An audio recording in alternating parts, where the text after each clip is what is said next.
I belong to the group that if I take leave to go overseas, I need a leave from that leave. Yeah. Because I'll Okay. come back, I'm tired, and so for me, like having that little bit of space, and even just chilling in Singapore, right? Mm. Like going for a staycation or just spend a day out, doing something fun. I find that that's quite refreshing actually. What you mentioned is a valid point there. There are a lot of us we cannot switch off work when we are in Singapore. I Yeah. think that's a big problem.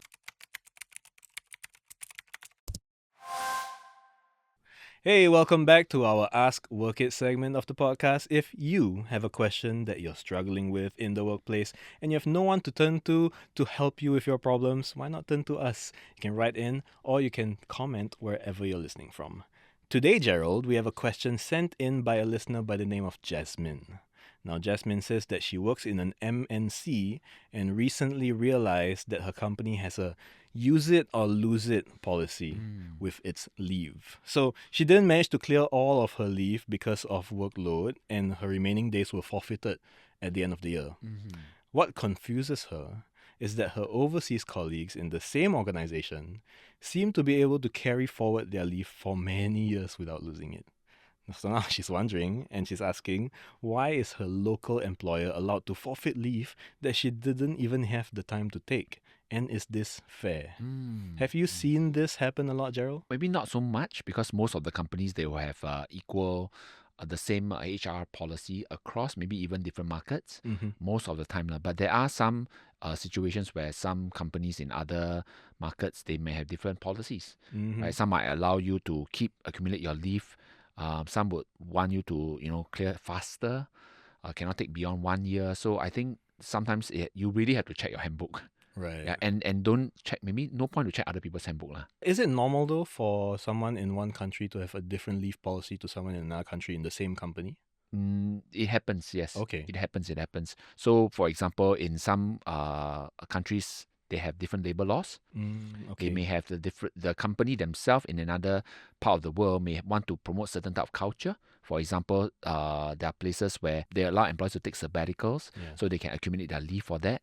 For that reason, maybe after you work 2 years, you can go on, I don't know, like a 6 months leave, so you can clock up your leave for that lah. But I think in Singapore, most of the time I see the companies would want you to take regular leave and not accumulate too long. I have had instances where I'm coming up to the last week of the financial year or the calendar year, and I still haven't taken a few leave dates yet. How come you don't take regularly?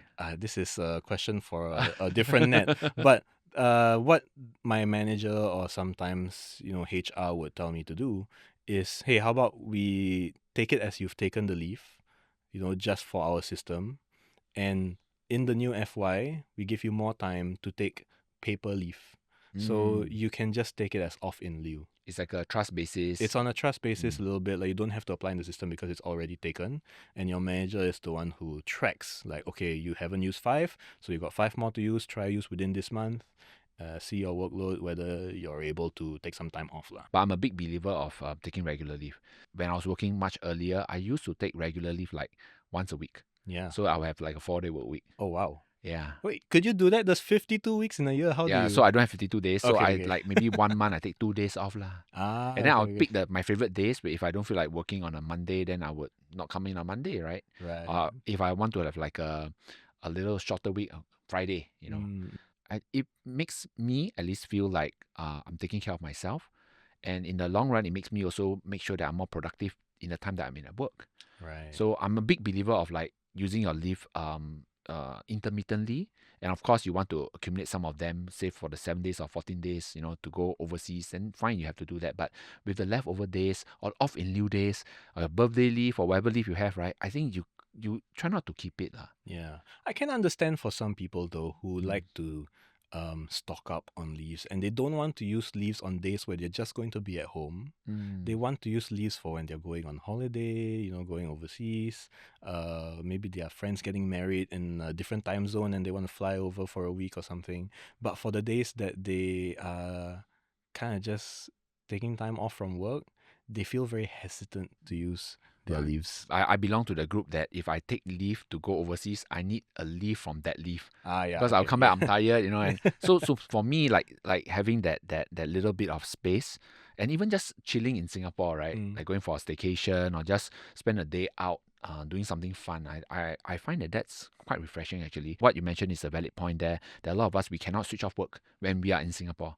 I Yeah. think that's a big problem. Mm. And hopefully we get to overcome that sooner. So going back to Jasmine, Yeah. her question, is this fair? Yeah. I Well, mean, well, it's not your employee handbook, right? yeah. You don't work in that market. So And if is there something that she can do though, or is this because she already cannot take those leaves that she has forfeited? maybe Jasmine will need to talk to a HR person and to see what can be worked out.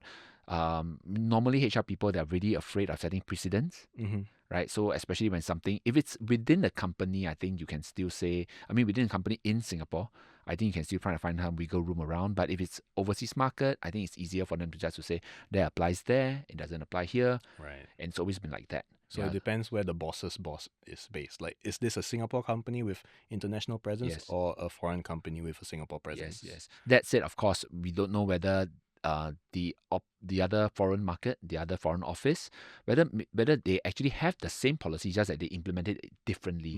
It might be like a not written pen on paper kind of policy Yes. where the manager is just a little bit more lenient with Yes. their workers. Okay. Yes. I think if I were in the shoes, I think go to talk to the HR manager a little bit and see where can you have some wiggle room. Sometimes, you can get, if that's a valid reason, like you really, really cannot take the leave even you wanted to. Not, it wasn't like you forgot, or you're trying to encash your leave.